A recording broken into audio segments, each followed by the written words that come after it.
On behalf of the town of Silver City, I'm calling this meeting of the town council to order. I'd like to invite you to join us in the Pledge of Allegiance and following that, the salute to the New Mexico state flag. I pledge allegiance to the flag of the United States of America and to the republic for which it stands, one nation, under God, indivisible, with liberty and justice for all. I salute the flag of the state of New Mexico, to be a symbol of perfect friendship among united cultures.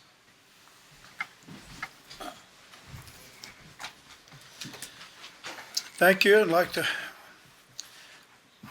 welcome you here tonight. I'd like to acknowledge that we have our town manager, Alex Brown, our town attorney, Jim Reynolds, our town clerk, Alfred Cedillo, our police chief, Portillo, and I guess that's it. So I'd like to welcome community members here tonight and also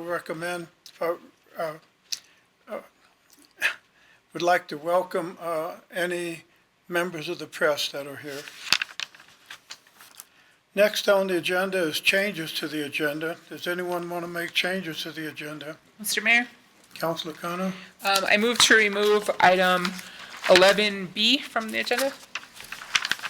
Yes, 11B. Okay, we have a motion to remove that item from the agenda. Do I have a second? Mayor, I'll second that. We have a motion and a second. All in favor, say aye. Aye. Opposed? Mr. Mayor, point of order, discussion? Pardon? Point of order, discussion? Okay, discussion. Mr. Mayor? I believe that 11B is appropriate due to issues that we have been seeing and pending litigation that we have with the city here. Getting to some solid conversations about oversight that's appropriate as far as the relationship with town employee Mr. Brown here, I believe is necessary. Councilor Kano? Mr. Mayor, I'm the one that requested this be put on the agenda, and the situation that I needed to deal with has already been dealt with. Also, we cannot talk about litigation because that does not fall under the exemption that we were using, which is a personnel issue. So if we want to talk about litigation, that'll have to be put on the next agenda if I'm not mistaken. Any other comments or any discussion? Okay, we have a motion. We have a second? Any more discussion? All in favor, say aye. Aye. Aye. Aye. Opposed? Nay. Okay, 3 approved and 1 disapproved. So therefore, the motion to remove the item carries. Any other changes to the agenda? Next is item 3, ceremonies, and there are none. Next is proclamations, and there are none. Next is council comments. I would like to remind the public that council comments are strictly their own opinions and do not represent any position of the town of Silver City. First on the agenda is Councilor Kano. Thank you, Mayor. I just have 2 things. First, I want to invite the public to join us at the 7th Annual Outdoor Economics Conference, which will be held September 23rd through 25th in Las Cruces. This is an annual conference that focuses on all of the outdoor recreation possibilities in New Mexico. It's very well attended. It's been attended by people from several different states, so it's definitely a worthwhile thing to do. And if you just type in Outdoor Economics Conference in your Google search, the website will pop up. And the second thing is, all of us I know we've all been receiving them because I see the people they're sent to, have been receiving a lot of emails lately about issues that involve the police. And by involve the police, I mean I get an email that says someone needs to call the police. I just want to remind the public that none of the counselors are police officers. None of us can respond to a crime or a situation where a police officer needs to respond. So if you have a situation that you believe is an emergency that warrants a police officer being there, you need to call Central Dispatch. I don't always check my email as soon as I get it. So if I get something that says call the police, 3 hours later, that's not going to help anyone. So just reminding the public that the police are there to respond to those things. So if you give them a call, they'll go. Thank you. Thank you. Councilor Snyder? Well, I just want to thank the town and the community for sending Councilor Kano, Councilor Prince, and myself to the Municipal League Annual Conference. The conference provided opportunities for us to network and with other municipalities and discuss and strategize various issues. Councilor Kano is actually on the board, and she was involved in municipal league business and voting. Other municipalities had city administrators there along with elected officials. In the future, it could be beneficial for some town employees to attend this conference along with elected officials. Thank you. Councilor Prince? Thank you, Mayor Ladner. I didn't have time to prepare comments this evening, but wish to thank the town as well as our citizens for continuing the support for the New Mexico Municipal League. The peers that we get to be able to talk to really makes what's a pretty niche position in this community something that feels like a greater state project. Was especially touched by Mayor Lynn Crawford from Rio Doso. The stories of how much support they were able to get in solving of some very big logistical issues during the fires reminded me a lot of having to respond to the Rico fire last year and how fortunate we were that that didn't bloom into a much larger issue, same as with the fires we've been seeing on Boston Hill this year.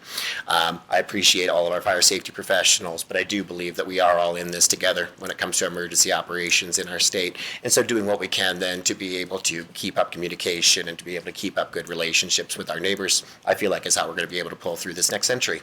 Thank you. Thank you. Councilor Pincoma? Thank you, Mayor. The only thing I'd like to mention is that during Labor Day here in a couple of days, we will be having the Carnitas y Mas Fiesta. Last year, the attendance to that event was awesome. And the only way that we're going to continue to have great events like that is if the community comes out and support it. So I just wanted to mention that, please come out and support this. That's all I have, Mayor. Thank you. Next on the agenda is 6, approval of the minutes of the regular meeting of August 12, 2024. Do I hear a motion? Councilor Snyder? I move to approve the minutes of the regular meeting on August 12, 2024. We have a motion. Is there a second? Mayor, I'll second as Councilor stated. Pincoma, thank you. Any discussion? All in favor, say aye. Aye. Opposed, nay. Motion carries unanimously. Next is public input, and no one signed up for public input. Therefore, we'll go to agenda item A, which is reports. And this will be a report by Chief Portillo on traffic citations and other issues in Silver City. Chief? Mayor and Council, good evening. Included in your packet should be stats concerning traffic citations that have been issued. January 1st of this year to August 1st. This is the data that was collected. I just picked out some categories that I thought that you might want to see. Starting with the top 5 moving violations, of course, speeding at 397. You got stop sign violations at 36. Your red lights, 30. You got 29 seatbelt citations issued. 25 careless driving citations issued. Those will mainly be issued, a high percentage of those involving crashes. The other citations that are in your packet, proof of insurance, we issued a lot of those. There's 218 of those that have been issued. Evidence of registration or expired registration, 211. No driver's license or not in possession of a driver's license, 94. Your cell phone while driving, this includes the ordinance and enforcing the state statute, a total of 17. Your reckless driving and racing on highways, a total of 9. And your off-highway motor vehicle violations, there's only been 1 citation. Not included in this data, there's only been 1 citation issued. I checked on it this morning for uncovered loads. Brings a total citations issued from January 1st to August 1st of this year is 1,612 citations. Just keep in mind that our traffic safety funding, it's going to be running through this month, which we're utilizing grant overtime in August, and it runs through the end of September. The new cycle will begin, more likely we'll get that money at the beginning of November, and we'll be conducting more operations through the holidays. We should be getting approximately $29,000 from the state for traffic enforcement, including DWI enforcement. And on top of that, we also get $10,000 from the Grant County DWI program that we can also utilize for traffic enforcement and DWI. So with that, this is just a breakdown of some of the violations. If you have any questions. Any questions? Councilor Kano? So I know you just picked a few things. So one of the things I don't see on here is citations for people parked in handicapped. Is that something that is being done? Because it's a big problem. Yeah, so we discussed that. Right now, we're pretty short on patrol, so we're going call to call. We've answered a lot of calls for service, focusing on that coverage. But we're trying to redirect our attention on parking violations in general. We're noticing parking in the yellow. Businesses are calling that people are parking in the handicaps with no placard. So we'll try to get back on track and start enforcing that a little bit more. I know Codes has also volunteered to help with that. So we're looking at a plan, trying to get them into a system where they're able to run license plates. We're able to get them to run license plates, and they could also help us issue citations. So I'm hoping the next month or two we get that set up. That's going to help a lot. Any other questions? Councilor Prince? The four major ones that I just want to make sure that I hear from constituents when it comes to traffic citations, and of course, given personnel, prioritizing public safety is, of course, precedent over quality of life. Uncovered loads, of course, everything going down Ridge Road, everything that's moving across, even if it might not be always in jurisdiction on the highways, just that trash ends up blowing over. We also have issues with carcasses and animal debris. That is one thing, that just making sure that if we do have officers on patrol, making sure then that notification is occurring. There's been a number of incidents where it's gotten to flesh-eating bacteria side, and having kids interfere with that is a big public safety concern. At our last council meeting, we had street racing, and just in general, folks doing coal rolling, engine gunning, kind of flexing when they're driving up and down the streets. I don't expect an officer to show up, every time and to drive over on that one, but just making sure then that for some of the hot spots that we have on the normal drags around town, just making sure then that we can see those ones get addressed so that the public feels as though this is being responded to. And just in general, car noise. It's just one of the biggest ones then, because we live in our Basin Valley. It carries through. Making sure that the officers understand that that is a priority then for the public, would appreciate. Thank you.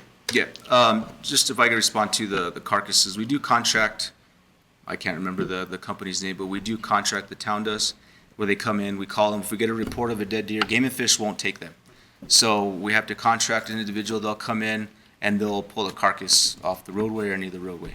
So just so you're all aware of that. As far as uncovered loads, it's part of our target areas, Ridge Road, Highway 90 South. And I do get emails come in too recently about racing down Pope Street, downtown Board. That's been addressed, sent to the patrol division to keep an eye out, specifically night shift, being that they're on 12-hour shifts. So they come in at 6 p.m., get out at 6 a.m. So between those hours in the evening, they'll be targeting mainly Board and Pope, where I'm getting a lot of the complaints. And Councilor Bencomo? How do these stack up against last year's during the same period? Is there an increase or decrease, or Yeah, pretty so- much the same? Right now I'm projecting, it shows 1,612. I'm projecting we're closer to 2,000 now, because we've done step operations throughout the month of August and we're still doing them. But I can give you kind of basic rundown. I got the first 6 months compared to last 6 months. That's helpful. Let me grab that for you real quick. And I can provide you a copy. I just got this afternoon, but I can make you guys copies and forward it to you. Let me pull that up real quick.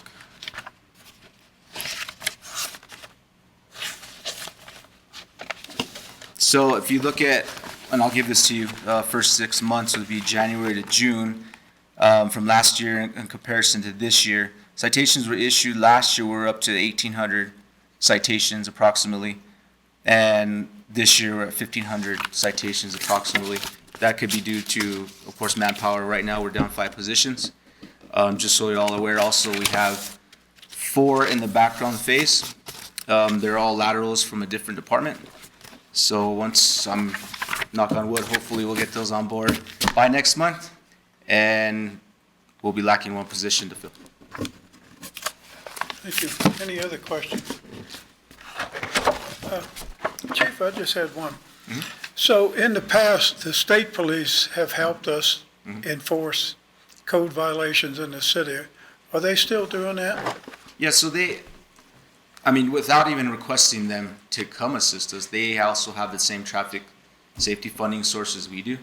So they'll conduct operations throughout the town as well. It just depends on what specific areas they have on their operation. It's like, for example, in our operational plans, we've got 4 quadrants in the city, specifically 12th Street that divides north and south. So if we have 4 officers at any given time, we'll designate 2 in the north just for traffic, 2 in the south.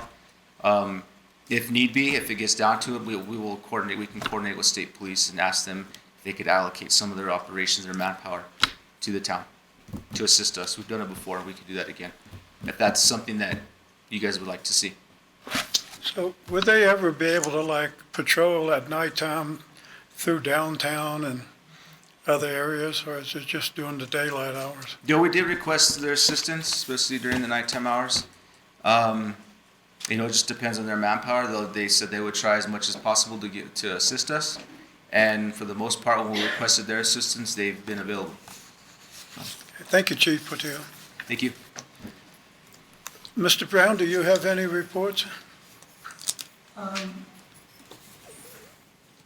I just want to give you a heads up that we're probably going to be, we're going to request that whatever you want to name the new rec center, we'll probably bring it up during the first council meeting of September. So this way we have enough time to get all the signage in place for when we do the grand opening.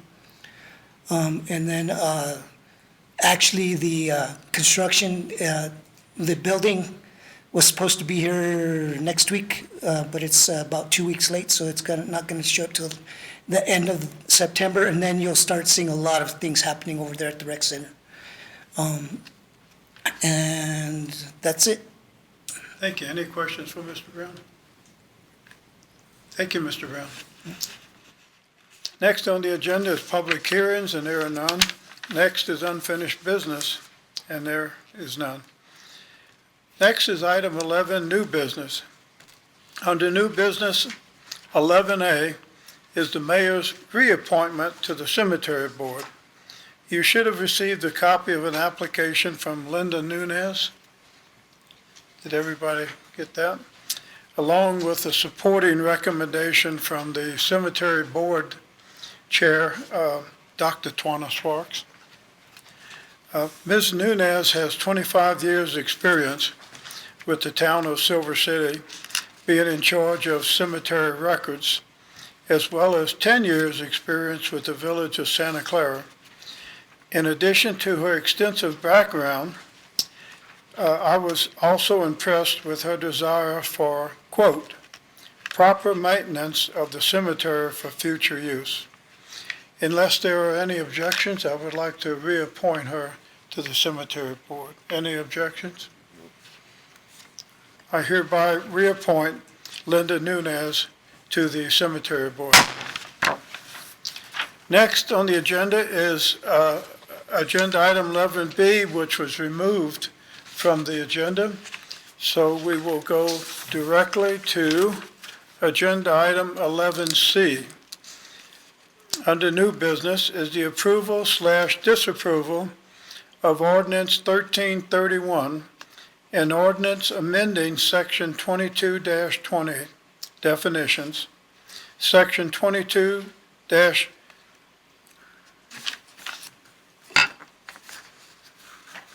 I think I typed that wrong. What's it?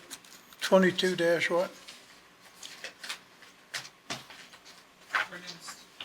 22-22. Amending section 22-20 through 22-22 Okay.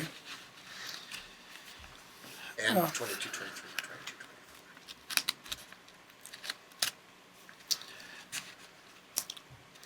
Where smoking prohibited, and section 22-24, where smoking unregulated, Article 2, smoking in public places, Chapter 22, Health of the Municipal Code of the Town of Silver City, New Mexico.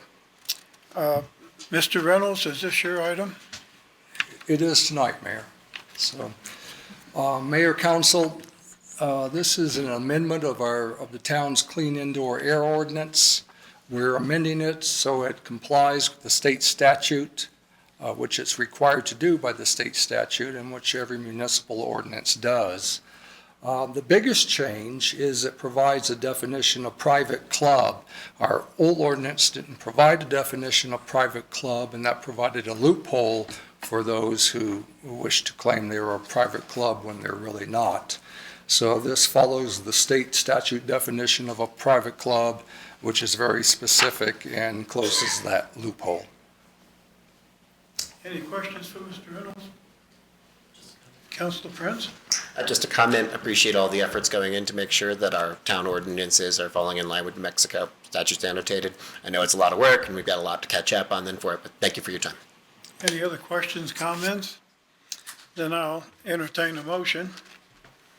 Council Snyder, this was, I move to approve ordinance 1331, an ordinance amending section 22-20, definitions, section 2222, purpose, section 2223, where smoking prohibited, and section 22-24, where smoking unregulated, article 2, smoking in public places, chapter 22, health of the municipal code of the town of Silver City, New Mexico. thank you. Is there a second? Second? Councilor Kano? Mr. Mayor, I'll second that motion as stated. Thank you. Any discussion or comments? Roll call, please, Mr. Cedillo. Counselor Bencomo? Aye. Counselor Prince? Aye. Counselor Snyder? Aye. Counselor Kano? Aye. Motion carries unanimously. Next is item 11D, the approval/disapproval of ordinance 1332, an ordinance amending Chapter 9, Affordable Housing, by adding Article 1, Affordable Housing Provisions, Sections 9-1 through 9-10, and Article 2, Affordable/Workforce Housing, Project Donation, Sections 9-11 through 9-21 of the Municipal Code of the Town of Silver City. Mr. Reynolds? Council, this is an amendment of the town's affordable housing ordinance, and we needed to do this amendment because the MFA, the Mortgage Finance Authority, updated their rules and regulations, and we have to comply with those rules and regulations again, like in the previous ordinance. The major change is that this ordinance, it increases the range for those who can qualify to participate in Vista de Plata, our affordable housing area. And it increases it from 120% of area median income to 150%. So now you can earn up to 150% of the area median income and still qualify for the affordable housing in Vista de Plata. Thank you. Any questions or comments for Mr. Reynolds? Do I hear a motion? Councilor Kano? Mr. Mayor, I move to approve of ordinance 1332, an ordinance amending Chapter 9 Affordable Housing by adding Article 1 Affordable Housing Provisions, Section 9-1 through 9-10, and Article 2 Affordable Workforce Housing Project Donation, Sections 9-11 through 9-21 of the Municipal Code of the Town of Silver City, New Mexico. Thank you. Do we have a second? Councilor Prince? I'll second the motion as stated. We have a motion and a second. Any discussion or comments? Roll call, please, Mr. Cedillo. Counselor Bencomo? Aye. Counselor Prince? Aye. Counselor Snyder? Aye. Counselor Kano? Aye. Motion carries unanimously. This concludes the business of the Town of Silver City. Do I hear a motion to adjourn? Mayor, Councilor I make a Bencomo? motion to adjourn. Is there a second? Any discussion? All in favor, say aye. Aye. All opposed, nay. We are hereby adjourned.